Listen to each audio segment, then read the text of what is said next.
You thought the leap was the hardest part, and maybe it was, but what no one ever tells you is how loud the silence gets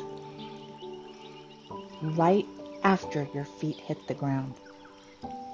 It's not fear anymore. It's not even relief.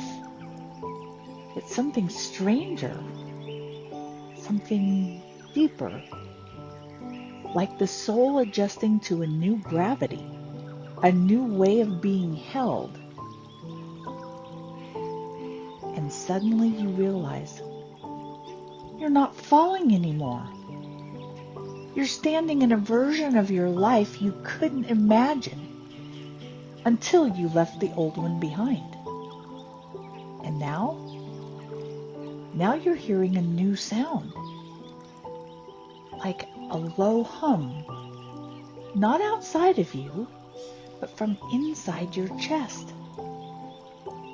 It's the tone of alignment, the resonance of something, a real arrival.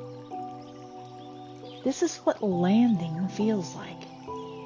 Not flashy, not dramatic, but steady, sure, sacred.